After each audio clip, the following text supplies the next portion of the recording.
Chapter 9, another continuation of Dynasty XVIII. This is a facsimile reprint, but see, we have hieroglyphic. Okay, where's the rest of the names? Yeah, there. We have Yemen, Nahatep, Achur, Huck,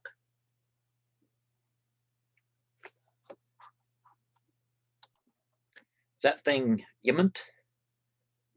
But anyways, he's the second listed as Amenhotep. We have Jahutta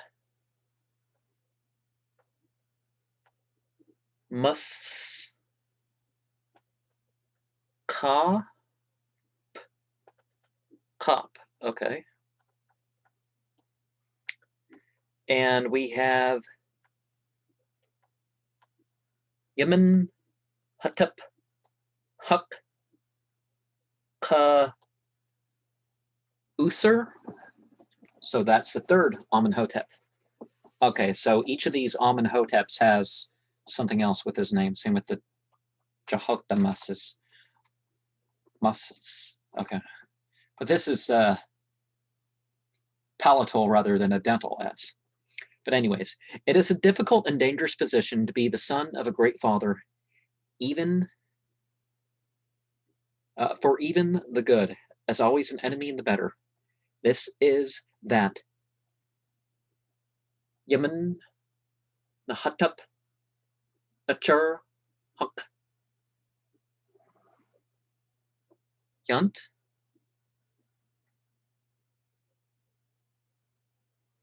the second Amenhotep, shines with diminished luster, although he also, according to the testimony of the monuments, strove to do useful work for his country and people.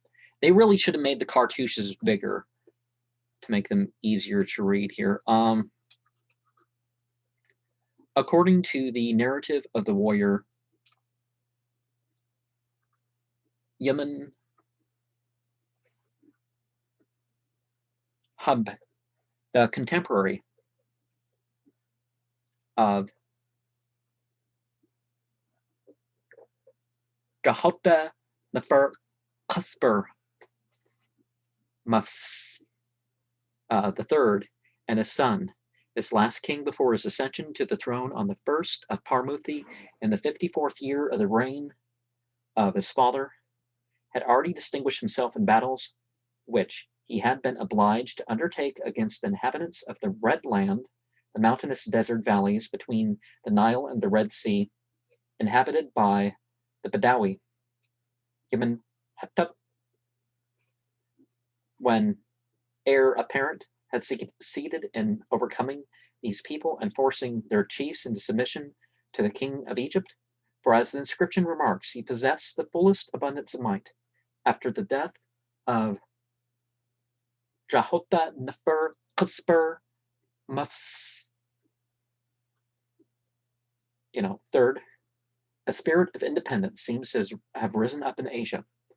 Again did those leagues of the towns spring up, which sought by united action to withdraw themselves from subjugation to Egypt, a monument now very much injured at one of the southern wings of the Temple of Yemen in Abt, contains an exact record of the campaign which Yemen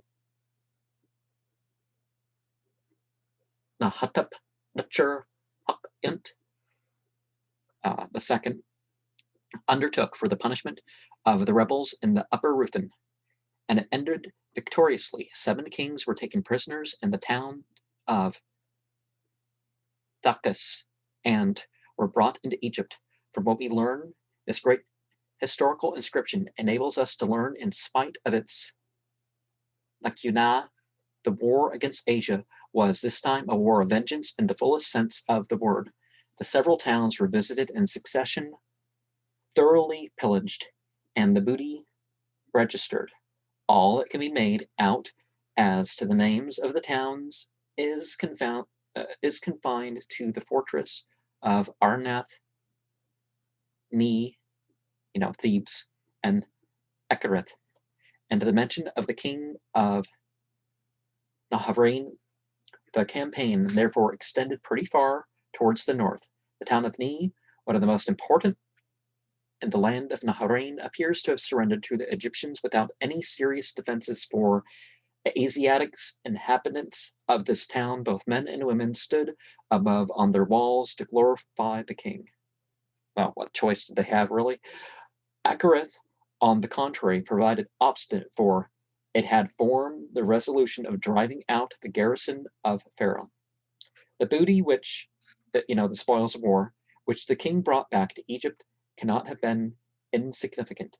Among the prisoners, of whom the king had taken 18, together with 19 oxen with his own hand, there were besides others 640 merchants who were carried away together with their servants.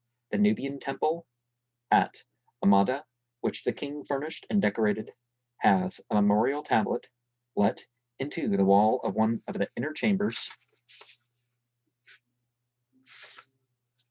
which was intended to recall the memory of these victories and to serve as a warning to the inhabitants of the south. It also informs us in detail as to the fate of the kings taken captive in Western Asia. The actual inscription begins with the date, year 3, month Epiphany, day 15, and the names of Pharaoh, and is as follows. At that time in the year, and on the day of the month which we have mentioned, the king beautified the temple, which had been executed by his father, King Gahota Nefer Khusper Mas, in memory of all his forefathers and the entities. It was built of stone as a lasting work, with a protecting wall of brick around. The doors were of the best acacia wood from the ridge of the Table Mountain, the gates of durable stone, all done with the intention of perpetuating in this temple the great name of his father, the son of the sun. Different spell, sun with an O and sun with a U. Jahota Nefer Khusper Mas. The third, the king Yemen na Hatap Necher Huk Int. The second celebrates the festival of the laying of the foundation stone in honor of all his forefathers, dedicating to him a massive gate tower pylon of hard stone in front of the protecting wall of this splendid dwelling of the entity, a corridor with columns of hard stone as a lasting work, many sacrificial vessels and utensils of silver and iron, stands, altars, an iron kettle, fire holders, dishes, and censers. After that, the king had this memorial stone set up and placed in the temple at the place where the statue of the king stands. In the temple, at the place where the statue of the king stands, and engraved upon it, in writing, the great name of King Yemen Hatap, Yemen Mahatap Necher Huk Int. I think that's a yunt, that one symbol there. They should tell you how to pronounce it. But in the house of the forefathers, and of the entities, after he had returned from the land of Upper Ruthen, where he had conquered all his opponents, in order to extend the boundaries of Egypt in his first campaign, the king returned home with his heart full of gratitude toward his father Yemen. He had with his own hand struck down 7 kings with his battle axe, who were in the territory of the land of Thachis. There they lay there with bound on the forepart of the royal ship, the name of which was the ship of Yemen na Hatap Necher Huk Int, the upholder of the land. 6 of these enemies were hung outside on the walls of Thebes, their hands likewise. The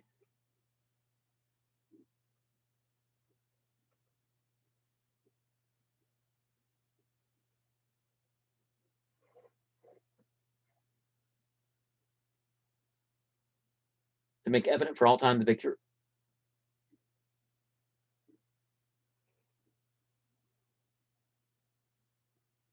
Okay.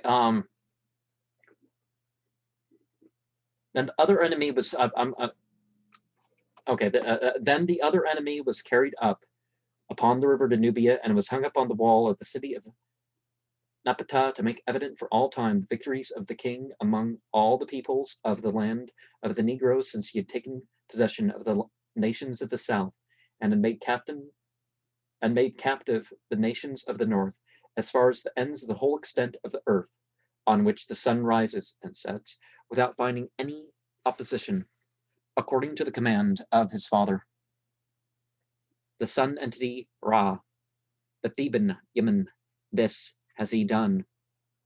The king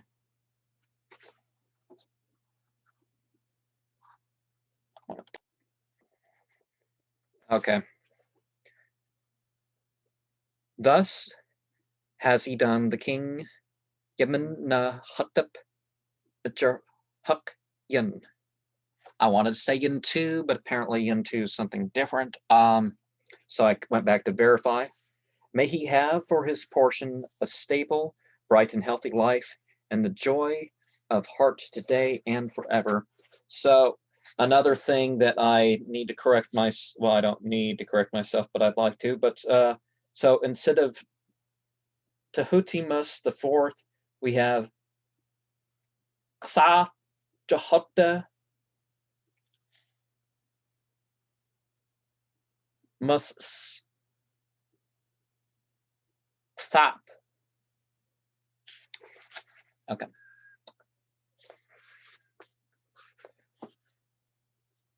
The statements of the memorial stone of Amata are confirmed by the inscriptions bearing the name of Yemen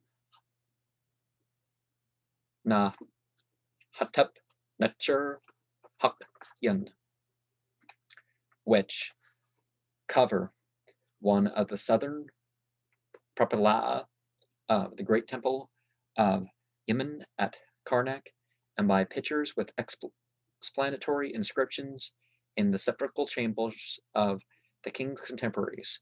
In a tomb of Abdul Gurna, among other pictures, the king appears as a little child on the lap of his deceased nurse, the heads and backs of 5 Negroes. And, by Negroes, they mean people with black skin rather than brown skin. In America, we would have maybe said something different. And I mean, it's politically incorrect, but I mean, okay, Negroid, Caucasoid, Asiatic, Australoid, I mean, they're real groups, they're not slurs. They're just ancestral groups. But anyways, 4 Asiatics serve him for a footstool. In another representation, he is seated in the attire of a pharaoh on his throne, the lower part of which is ornamented with names of the nations and countries which were regarded at that time as subjects of the empire. The inscriptions name the land of the south, inhabitants of the oasis, the land of the north, the Arabian Shasu, the Marmarida Thuhen, the Nubian nomad tribes, the Asiatic husbandmen, Naharain, Phoenicia, the Cilician coast, the Upper Ruthen, in short, neither more nor less than what Jahota the Fur Cusper Mus had already conquered. He's Tahutimus III, but the building and extension of the temples in Egypt and Nubia were continued by Yemen Nahatep Dr. Huk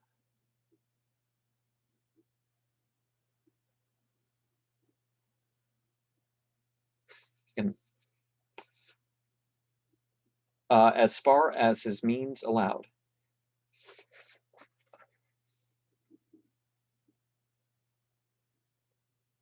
Yeah.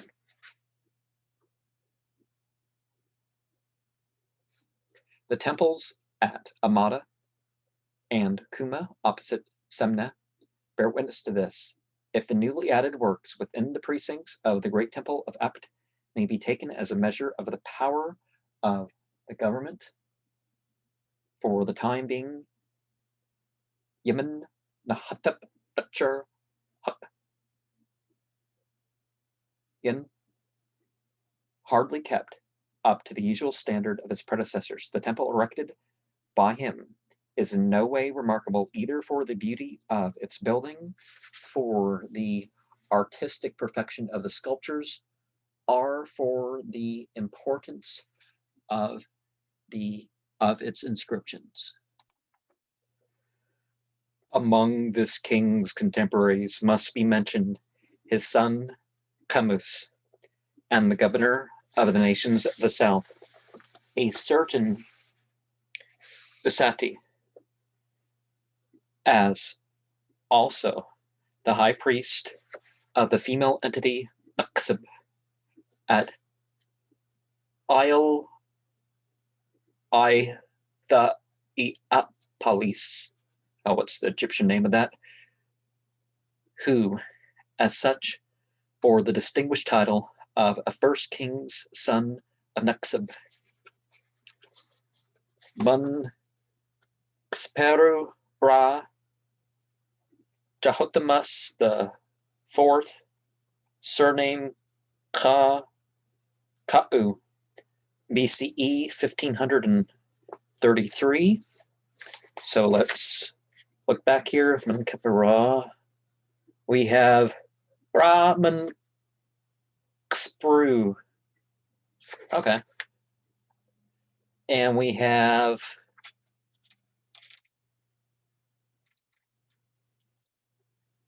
Sa Jahota Masas Xap. Okay. On his memorial tombstone, now in the British Museum, a certain Yemen Na Hatep. So that would be, wouldn't that be Nature Hakyan? Servant? Oh, I guess his name was just Yemen Hatep. Some sort. Servant and soldier of Xa Jahota Mas Xap relates that he accompanied the king on his campaigns against the people of the south and of the north, traveling with his majesty from the riverland of Naharain to the Karoo. We have here proof that Xa Jahota Mas Xap, the fourth, sought to uphold the greatness and power of the empire by conflicts against unruly tribes and subjects. The furthest limits of his campaigns, Naharain in the north, Karoo in the south, allow us to form an idea of the unusual activity of the king. Unfortunately, no document giving us information on the details of these campaigns has survived. The ravages of time. A fragment in the Temple of Yemen at Apt mentions the first campaign of the king against the land of Keta, a rock inscription on the little island of Canosso in the midst of the boiling floods of the first cataract of the Nile, bearing an introduction of the date of the year 7, the month Athir, date 8, day 8, relates how the Libyan entities had given the nomad tribes from the Anu and all the lands into the power of the king. Another inscription in the temple at Amada gives the same sort of general information about victories of the king over the land of Kush and the nomad tribes, and contains as its only other statement of importance the assurance that they had been so completely beaten that they were no longer to be found. Xa Jahota Mas Xap, the fourth, attributed his elevation to the throne to the active protection and aid of Hor-Yum-Tsu.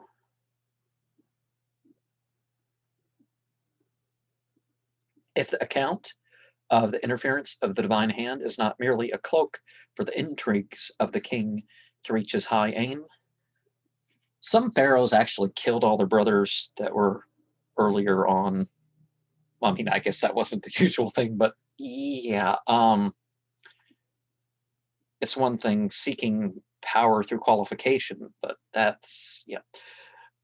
The account referred to is contained in the inscription on the memorial stone 14 feet high, which is placed directly before the breast of the Sphinx of Giza.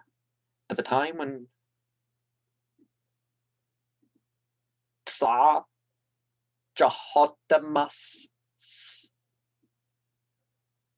Ksop, the fourth, ascended the throne, the space before the pyramids was an already abandoned burial ground, the king of which, Yusur, Osiris, Sakar, is it Sakar? I don't know, was invoked in prayer by the pilgrims to this spot. In his temple, close to the figure of the Sphinx, at the foot of the hill on which the pyramids are raised, ran the ancient sacred road which, turning in an easterly direction, led to the western boundary of the Heliopolitan nome. Over the hill of Babylon, in the neighborhood of the present Old Cairo, opposite to Giza, the whole long road was accounted an enchanted region, and the Egyptians may have whispered many ghost stories of apparitions and strange adventures which happened in this neighborhood. Behind the Sphinx and the pyramids began the valley of the desert, the land of the gazelles, in which huntsmen were wont to follow their sport, not without resting a short time under the shadow of the Sphinx. The Sphinx himself represented the image of the entity Hor-Yum-Tsu, that is Horus on the horizon, the Harmakis of the Greeks. It was also called by the names of Xper, Ra, and Tmu.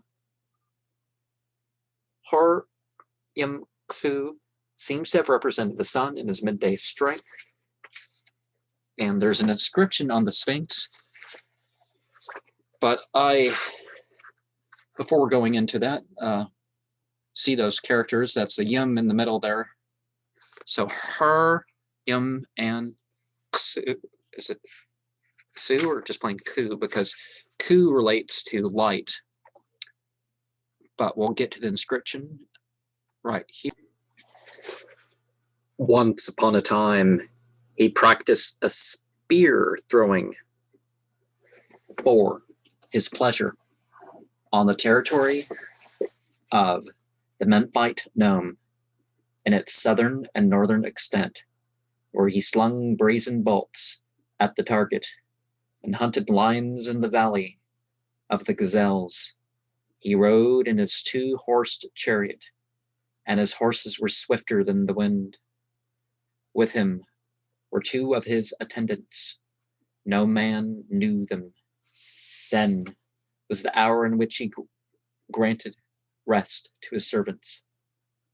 He took advantage of it to present to Hor-Yum-Tsu near the temple of Sakar in the city of the dead, and to the female entity Ranu as the offering of the seeds of the flowers on the heights, and a prey to Yest-Sa. That's what Isis, the lady of the north wall, and the lady of the south wall, and to Suxt of Xais, and to Set, for a great enchantment rest on this place from the beginning of time, as far as the districts of the north of the lords of Babylon, on the sacred road of the entities to the western horizon of On, Heliopolis, because the form of the Sphinx is a likeness of Xpera, the very great entity who abides at this place, the greatest of all spirits, the most venerable being who rests upon it. To him the inhabitants of Memphis and of all towns in his district raise their hands to pray before his countenance and to offer him rich sacrifices. On one of these days it happened, when the king's son, Jahotamas, had arrived on his journey about the time of the midday, and had stretched himself to rest in the shade of this great entity, that sleep overtook him. He dreamt in his slumber at the moment when the sun was at the zenith, and it seemed to him as though this great entity spoke to him with his own mouth, just as a father speaks to his son, addressing him thus: "Behold me, look at me, thou my son, Drahotamus. I am thy father, Hur-Yamku, Xper, Ra, Tamu. The kingdom shall be given to thee, and thou shalt wear the white crown and the red crown on the throne of the earth entity, Sab, the youngest among the entities. The world shall be thine in its length and in its breadth, as far as the light of the eye of the Lord of the universe shines. Plenty and riches shall be thine, the best from the interior of the land, and the rich tributes from all nations. Long years shall be granted thee as thy term of life. My countenance is gracious towards thee, and my heart clings to thee. I will give thee the best of all things, the sand of the district in which I have my existence has covered me up. Promise me that thou wilt do what I wish in my heart. Then shall I know whether thou art my son, my helper. Go forward, let me be united to thee. I am." After this, Jehotamus awoke, and he repeated all these speeches, and he understood the meaning of the words of the entity and laid them up in his heart, speaking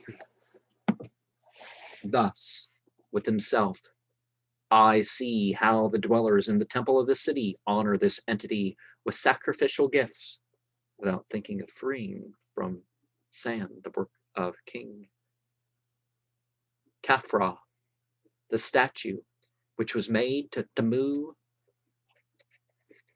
Hur-Yamku."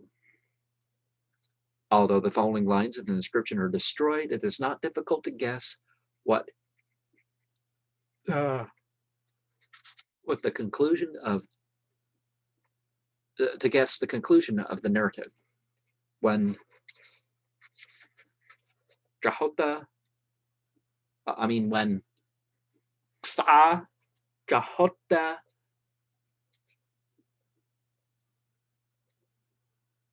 must stop, the fourth double palatal S, did I say that right?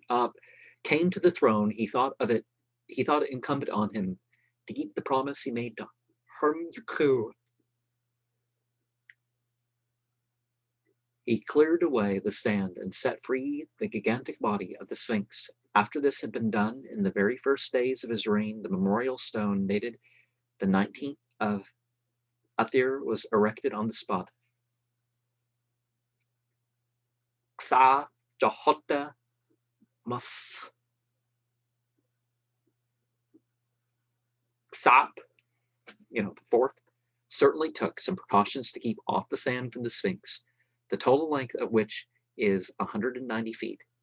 It lay there exposed, with its face turned toward the east, hiding a temple betwixt its outstretched paws, the end wall of which formed the great memorial stone of the king. Thus, it was still seen by visitors in Greek times to judge from the inscriptions found on the spot. Corpus Inscript, Grach, number 4699. As nowadays the Badawi of the neighboring village of Kafr guide the Franks. Is it the Kafr LO that I've spoke about some years back? The pyramid field of Giza. So here in times past, the inhabitants of the village of Busiris, the city of Osiris, undertook the business of guides to what were even then marvels of antiquity. Xa Gahote Musts Xop, the fourth, was succeeded by his son, the celebrated king. And we got Ma'at Nabra Imhotep III, BCE 1500 circa. Okay. So we got to learn some new names here. Ma'at Nabra. We have Ra Ma'at Nub. And we have Yemen Hatep Huk Kusr. Okay. Other is harder to say, right? Whose mother's name was Mutamwa, which means mother in the boat. Or is it M or Yum? Because we were fooled with a M, which was really a Yum before, which means the mother in the boat. We are led to the conclusion that it was a worthy successor of the great Xa Jahota Mus Xop, from the number and beauty of the monuments he has left behind him. Among the scarabai, which were used as amulets against evil magic and memorials of great kings of the country, there are not few which bear the name of this pharaoh on the underside. Among these are some of considerable size, covered with inscriptions which state the extent of the empire under Yemen the Hatep Huk Kuthsar.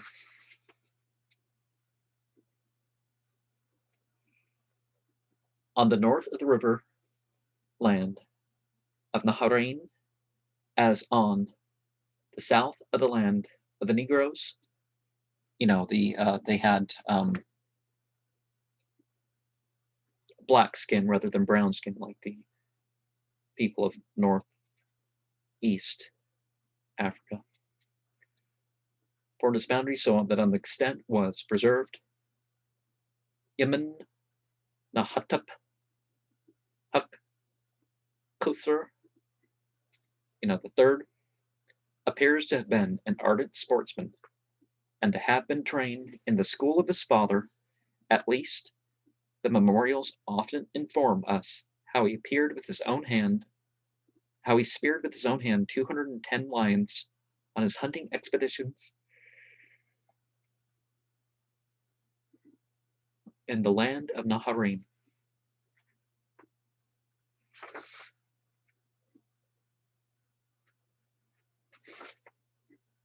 Gahota, Lefar, Cuthber, Mus, the third, in repeated campaigns, had confronted the Canaanitish nations to the north of his great empire. Yemen na Hatep Huk Kuthser, third, chose his battlefields, the hot countries of Ethiopia, and there gained laurels such as scarcely any other king of Egyptian history could boast. A rock inscription of the 5th year of his reign on the old road which led from Siam to the Isle of Philae affords trustworthy evidence that Yemen Nahatep Hak-Osur, the third, directed his first campaign against the inhabitants of the southern regions. More than 33 centuries have passed over this tablet and have destroyed or half effaced some of the letters of the inscription. But this much, at any rate, we may learn from it that in the 5th year the king returned home. He had triumphed in this year on his first campaign over the miserable land of Cush. He placed his boundary wherever it pleased him, and then the king ordered that the remembrance of his victories should be preserved on this memorial stone. No other king has done the like, except him, the brave Pharaoh, who trusts in his strength, namely Yemen Nahatep Hak-Osur, the third. Under the inscription, there are written the well-known turreted cartouches, the names of 6 vanquished nations of the south, among them the land of Cush. The campaigns of the king were continued up the Nile, above the great cataracts, their aim being the subjugation and plunder of hostile tribes. A tablet at Semna gives some details which are not without importance for our knowledge of the land of Nubia in those days. The king was in the land of Abaha, which begins at the frontier garrison of Becca, and which ends at the frontier garrison of Tara, a length of 52 miles.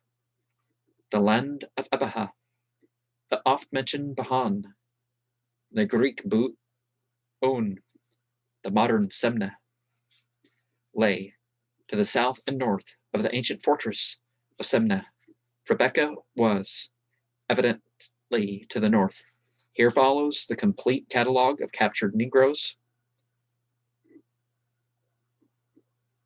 catalog of the prisoners whom the king captured in the land of Abaha, living Negroes, 100 heads, boys, 110, Negresses, 250, old Negroes, 55, their children, 175, total of living heads, 740, number of hands cut off, 312, the total number together with the living heads, 1,052. So, yeah, it just sounds a funny way to respond to it, particularly one African people to another, which either one's darker than what is typically called black in my country.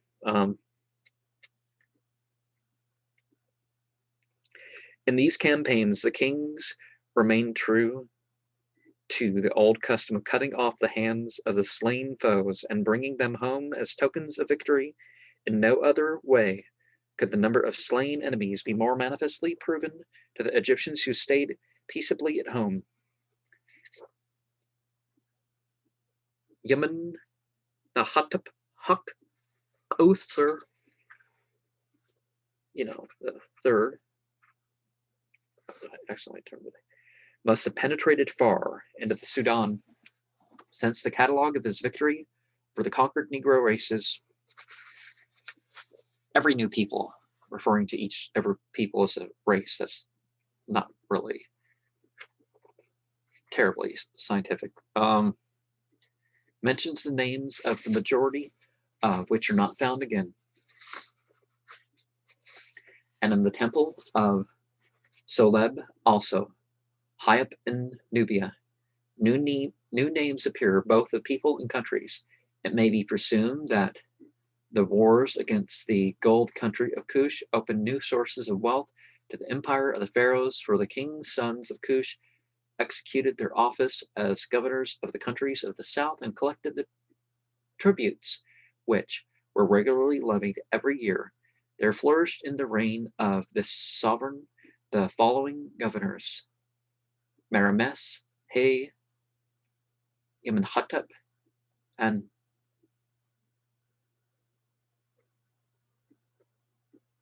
Jehotamus. Their names are found on different rocks in the island of Vega, in the midst of the first cataract, a remembrance of their visits to the temple of Yusir, Osiris, in the land of Philah. The Imhotep mentioned above occupied a distinguished place not only at the court, but also in the favor of Pharaoh. He was one of the wise men of his time, a prudent and experienced vassal, whom the king honored with a richly decorated statue now in the Giza palace. He was the son of Hapu and of the lady Atu, and recounts his life in the following words: King Yemen-na-hatep Huk-Qosser, third, the eldest son of the entity Har-Yamku, rewarded me and appointed me as royal under chief secretary. I was introduced to the knowledge of the holy book and beheld the glories of the entity Drahota. I was enlightened concerning all their mysteries, and all parts of them were laid before me. I was made master of the art of speaking in all its bearings. And a second time, my lord, the king Yemen-na-hatep Huk-Qosser, third, rewarded me and delivered over to me all the people and the names of them that were placed under my inspection as the royal upper chief secretary of the young men.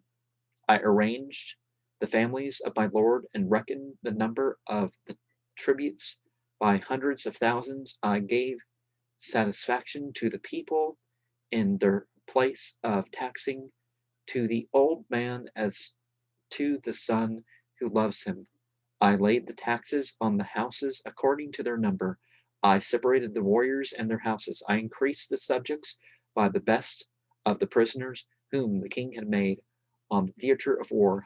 I gave due weight to all their privileges. I placed warriors at the openings of the roads of the country to keep back the inhabitants of foreign lands in their place, for they were settled round about the two sides of Egypt, and opened wide their eyes to make inroads upon the districts of the Nemalsha, inhabitants of the desert. I acted thus at the lake of the Sethroitic mouth of the Nile. The same was closed by my war captains, chosen for the cruise of the king's ship.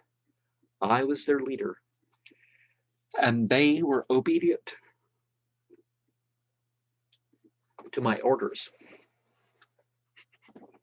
I was a row here, lieutenant, an epitropos of Greek times, at the head of the bravest warriors to smite the nations of Nubia and Asia.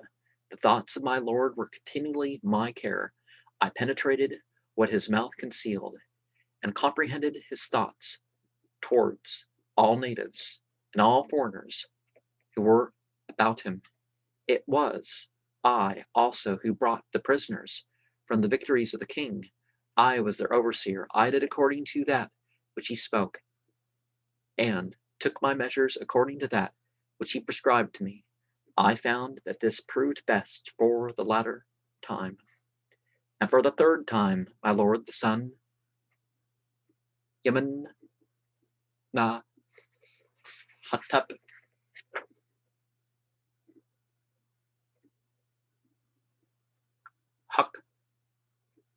Huk-Qosser, the third, the prince of Thebes. I think we say Thebes is ne or ni, one of the two. Rewarded me. He is the sun entity himself. May there be accorded to him numerous returns of the 30 years' feast without end. My lord promoted me to be chief architect. I immortalized the name of the king, and no one has done the like of me in my works, reckoning from earlier times. For him was created the mountains of sandstone. He is indeed the heir of the entity Tamu. I acted according to what seemed best in my estimation, in causing to be made 2 portrait statues of noble hard stone in this his great building. It is like heaven, no king who has possessed the land has done the like since the time of the reign of the sun entity Ra. And thus I executed these works of art, his statues. They were astonishing for their breadth, lofty in their perpendicular height. Their completed form made the gate tower look small. 40 cubits was their measure. In the splendid sandstone mountain, on its 2 sides, that of Ra and that of Tamu, that is, the east and west sides, I caused 8 ships to be built. The statues, were carried down the river and placed in his lofty building. They will last as long as the heaven above them. I declare to you, who shall come hither after us, that of the people who were assembled for the building, every one who was under me, they were full of ardor. Their heart was moved with joy. They raised a shout and praised the gracious entity. Their landing in Thebes was a joyful event. The monuments were raised in their future place. These statues of the king, nearly 69 feet high, mentioned in the inscription, are the 2 celebrated statues of Memnon. The measure assigned to them agrees with modern measurements, and so does the description of their size, which must indeed have made the gate tower behind them look small. Yaman Nahatep Hak Sir, the third, was like his grandfather, Drahota Nefer Kutzber Mas.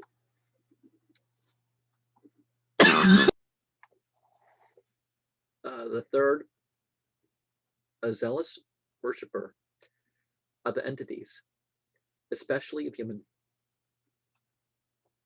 and erected temples in honor of the entities in all parts of the land.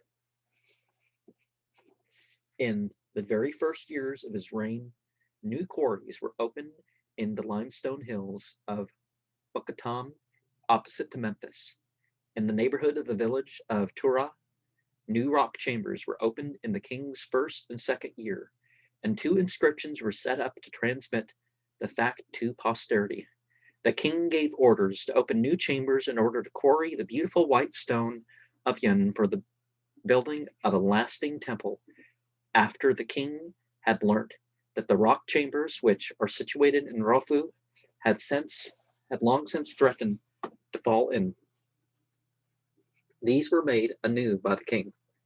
The buildings at Karnak were not only carried on, but a new temple also was erected before the west front of the temple, specially dedicated to Yemen, so far as it had then been completed. Yemen, the Hatep Hak Hauser, raised an immense gate tower, pylon, erected a new temple to the same entity on the north, and built another on the south.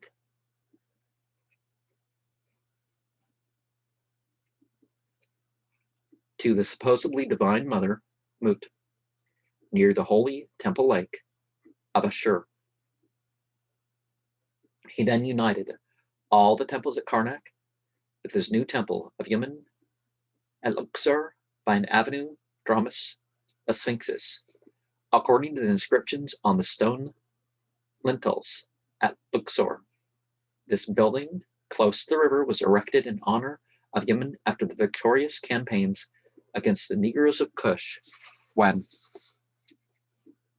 the king had mounted his horse to reach the extremist boundaries of the Negroes, and had scattered the people of Kush and laid waste their country. Pharaoh himself gave instructions and directions, for he understood how to direct and guide the architects. He had executed great monuments in Apet of the south, wonderful works.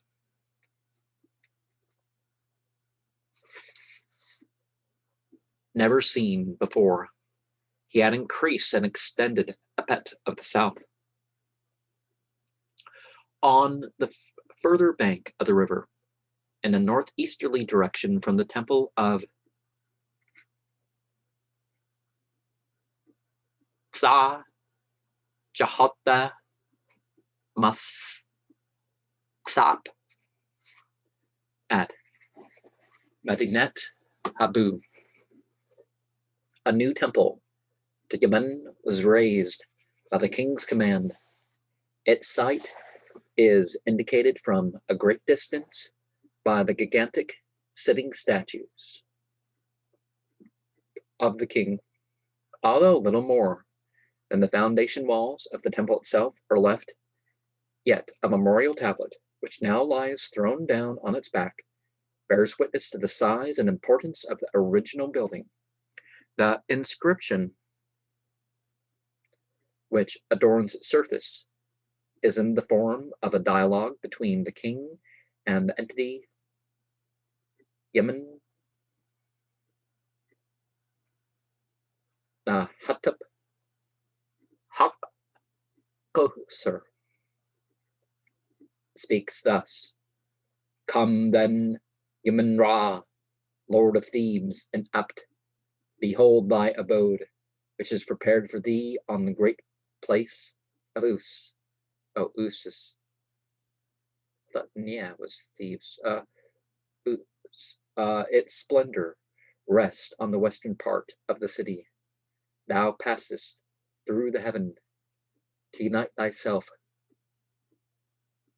with it. The abode, the temple. And thou risest on the horizon. Then it is enlightened by the golden beams of thy countenance. Its front turns towards the east. My glory dwells in it. I have not let it want for excellent works of durable, beautiful white stone. I have filled it with monuments in my name from the mountain of admirable stone. Those who behold them in their place are full of great joy on account of their size, and likewise I build a court on the rocky soil of alabaster, rose granite, and black stone. I also made a double gate tower, laboring to dedicate the most beautiful thing to, considered as divine father. Statues of the entities are to be seen everywhere. They are carved in all their parts. A great statue was made of gold and all kinds of beautiful, precious stones. I gave directions to execute what pleased thee well, to unite thee with its beautiful dwelling places, and so on until the entity interrupts him with assurance. I hear what thou sayest. I have beheld thy memorial. I, thy father, who have created thy glory. Excellent is that which thou hast prepared for me. Never has the like been done for me. The temple, now in ruins, was carried out according to the plan of the chief architect Imhotep, the same who boasts of having designated the two gigantic statues of the king in front of it. They represent Imhotep Hakosur, third, sitting with his wife, Thi, and his mother, Mutem Oa, standing at his feet. They are at a distance of 22 feet from one another. The northern one is that which the Greeks and Romans celebrated in poetry and prose by the name of the vocal statue of Memnon. Its legs are covered with inscriptions of Greek, Roman, Phoenician, and Egyptian travelers written to assure the reader that they had really visited the place, or that they had heard the musical tones of Memnon at the rising of the sun. In the year 27 BCE, in consequence of an earthquake, part of the statue was thrown to the ground, and from that time until the reign of Septimius Severus, who restored the figure, the tourists of antiquity scribbled their names upon it, accompanied by remarks pertinent or impertinent.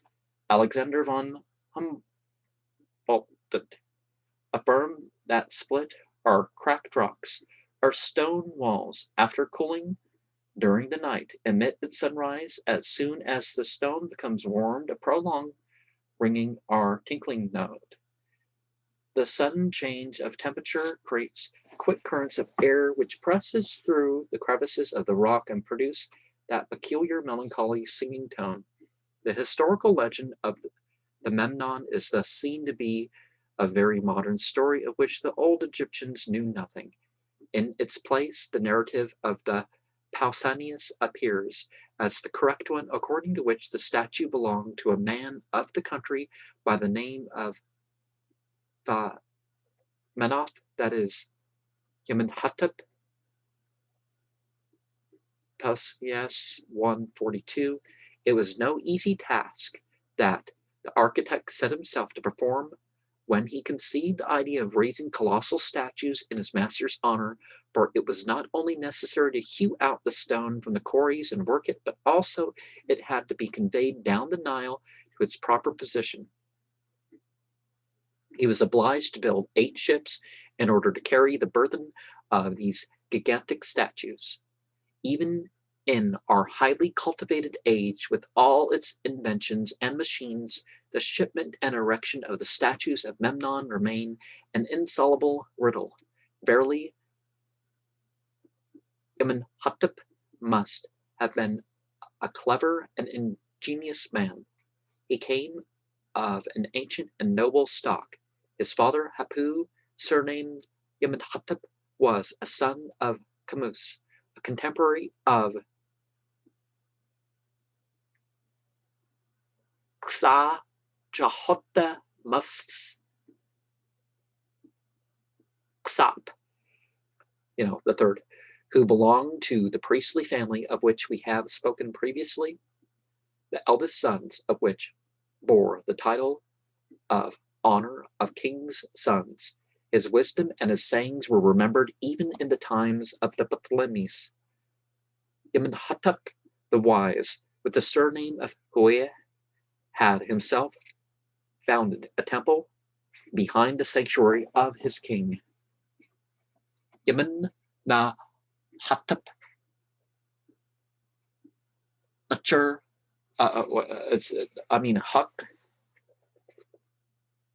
Kosert, two is Kosert, right?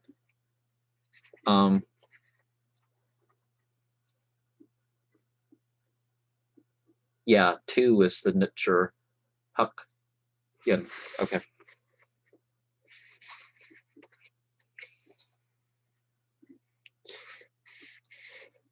Not far from the road to the tombs of the king's daughters and the royal ladies, the district bore the appellation of Kak, and hence the newly founded temple was called Hakak, the Temple of Kak.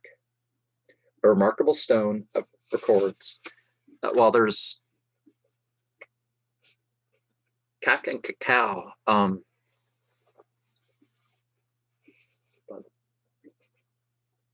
Okay, so there's 19 segments of this, but the year 11, on the 6th day of the month Koiak, in the reign of the king Yemen the Hattup Hakosir, the third. On this day, the king was in the temple of Kak, of the hereditary lord and royal secretary Imhotep. There were brought before him the governor of the town, Imhotep, the treasurer, Meriptah, and the royal secretary of the garrison. These words were spoken to them in the presence of the king. Good luck to you. You have understood the orders which have been given for the administration of the temple of Kak, of the hereditary lord Imhotep, called Hue, the son of Hapu, whose virtues are well known, that his temple of Kak should remain secure to his sons and daughters for all time, from son to son, from heir to heir, and that they should never take away the same, because it, the temple, is founded by Yemen-Ra, the king of the entities in his time on the earth. Being king in eternity, it is he who protects the dead, the chiefs of the garrison, and the secretaries of the garrison who come after me, who shall find that the temple of Kak is hastening to destruction, together with the manservants and maidservants who were on the flower knob of my staff, and that people are taken from them. They shall give up the whole place to Pharaoh, together with the whole administration. His body will be satisfied. If he, however, allows them to be taken away so that he does not fulfill their intention, he shall incur the judgment of the Theban entity Yemen, and will not allow that such should enjoy their dignities as royal secretaries of the garrison, which they have received through him, but he will deliver them over to the fire of Subtux in the day of his wrath, and his serpent diadem will spit out flames of fire on their head, annihilating their limbs.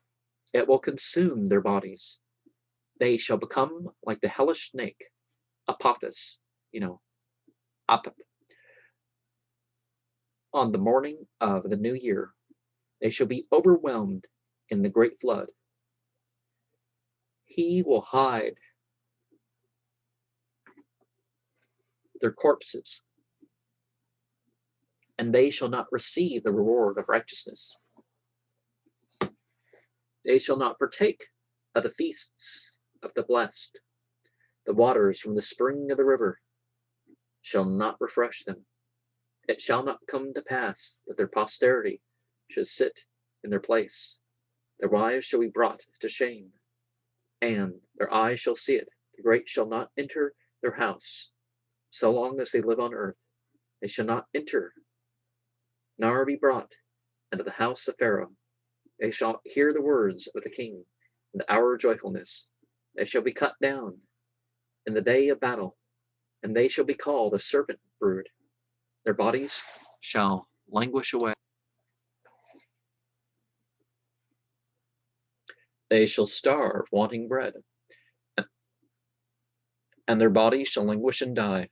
The governor, the treasurer, the guardian of the temple, the steward of the corn, the kernels, the wheat and barley and whatnot. They may have corn, The high priests, the holy fathers, and the priest of Yemen, to whom these words shall be read over, which are composed with regard to the temple of Kak, of the hereditary lord and royal secretary Yemen-Hatep, the son of Hapu, if they should not be protectors of his temple of Kak, may these words smite them the first of all. But if they prove themselves protectors of the temple of Kak, including also the manservants and the maidservants that are on the flower knob of my staff, all the best prosperity will attend them. Yemen-Ra, the king of the entities, will reward them with a happy life. Your end, the beginning and part of line 14 is missing. King of your land, like his end, Your claim to honor upon honor shall be doubled. You shall receive son after son, heir after heir, who shall be sent on employments, whom the king of your land will reward. Your bodies shall rest in the underworld of Imante.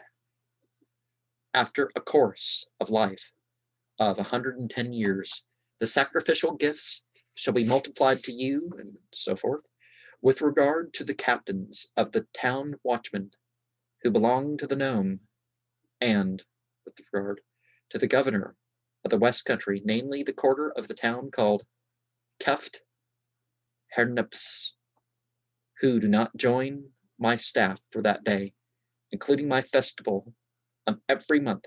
These words shall smite them, and they shall do penance for it with their bodies. But if they obey all the words which are contained in this order by following my will, they shall not be deserted. They shall remain good and righteous. They shall be buried in the graves of the dead, full of years and old age. An explanation with regard to the governor of the west country. He enters into the number of my own servants from this day forth. The temple, whose maintenance was assured by royal command, fell into decay and was not restored till under the Ptolemies.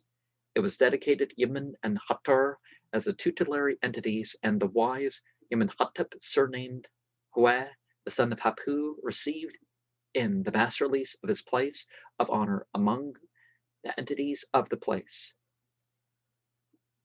What? The wise entity of learning, Yemenhotep, the son of Ptah, was for Memphis. Yemenhotep was henceforth for the Thebans down to the latest times, and Dar al-Medina, as the Arabs of our day called the spot, was a place of pilgrimage for the morning visitors to the Theban necropolis. The temple on the island of Elephantine, which Yemen na Hatep Haq Ka Usur, the third, finished and adorned, has been mentioned.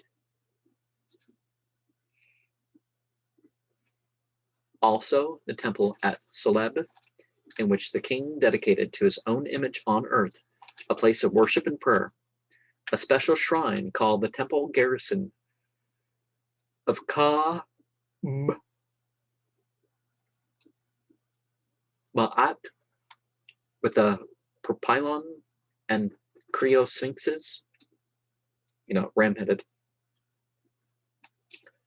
before it, and surrounded by walls and battlements, was founded by the king, far the south, at the foot of Mount Barkal.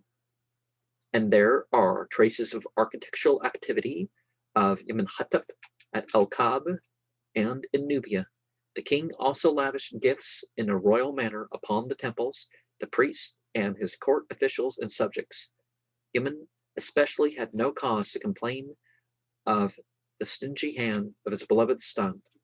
The following is a record of his gifts to the temple at Karnak alone: no less than 4,820 pounds of blue stone, 3,623 pounds of kente, innumerable masses of gold, silver, and copper, and even a great number of wild lions appear as his gifts to the temple, not to mention the increased sacrifices and alms.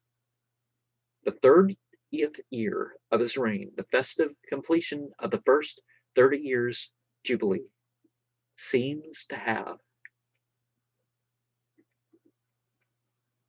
been especially propitious for the country. In the sepulchral chamber of the noble hereditary lord, Kamhat, may be seen Pharaoh on his exalted throne receiving the catalogues of tributes from the south and north. Then follows the reading over of the catalogues of the tributes of the 30th year before the king, according to the taxing of the full Nile, On the festival of the 30th year, the king receives the tributes from the overseers of the house of Pharaoh, together with the taxes of the hostile nations from the south and from the north, and from this miserable land of Cush to the region of the river land, Naharain.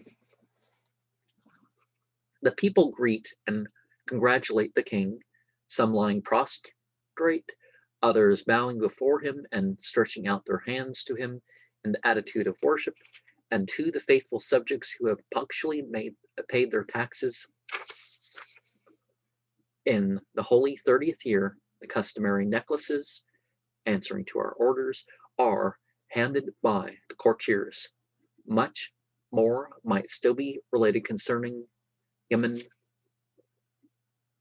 Nahatep Hakpa Usur, the third, and his contemporaries, for the monuments of his time are eloquent and divulge much. Here is one statement imprinted with a dark pencil on two sides of an old potsherd. Let a report be made of all thefts which the workpeople of Nekuemut have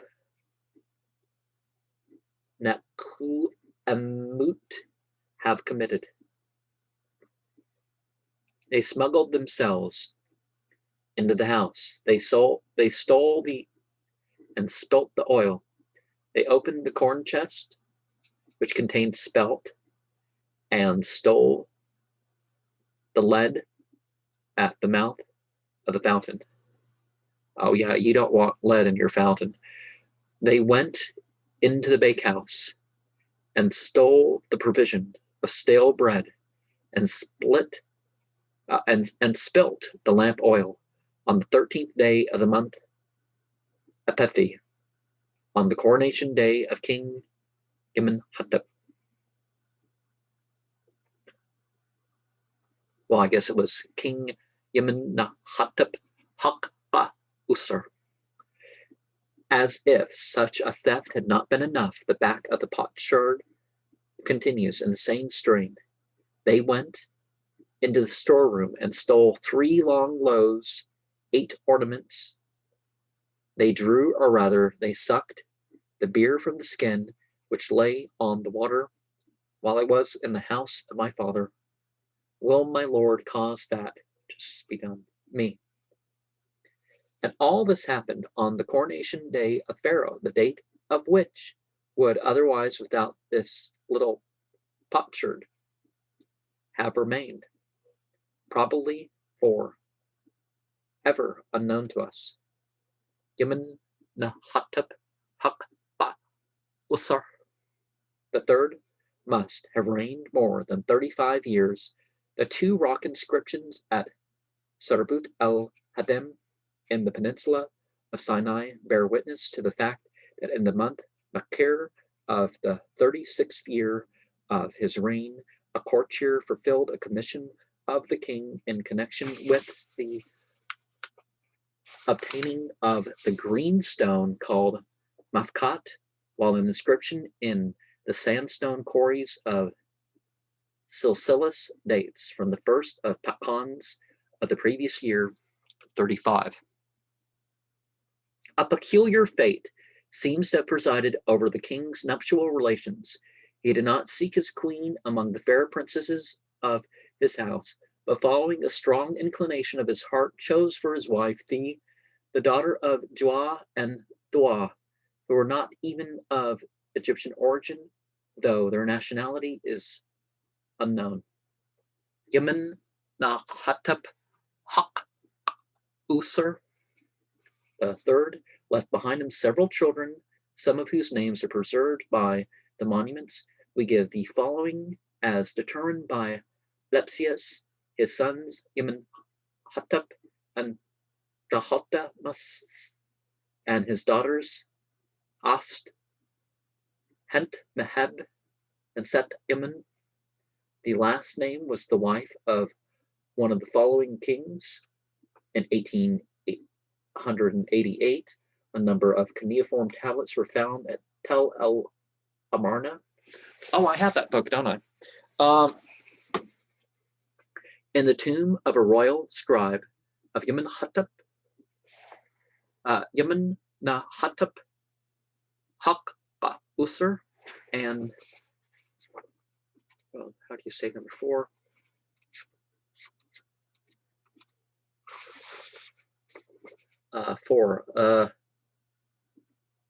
Yemen. Oh, okay, it's the same thing, right? Yemen Hattab Haq-Usr. So as the 4th. From these, we learn the history of Queen Fe. It appears she was the daughter of Tushratta, the king of Mitanni, possibly Mesopotamia, that Yemenhatep Haq-Usr the third went on a hunting expedition in that country, met the princess, fell in love with her, and in due course made her his queen. Fe went away to her new home, accompanied by 317 of her principal ladies. Doubtless it was from his Semitic mother that Ku-na-Uten learnt the worship of the sun's disk. No, that's present throughout the world, but Sharma, peace be upon you.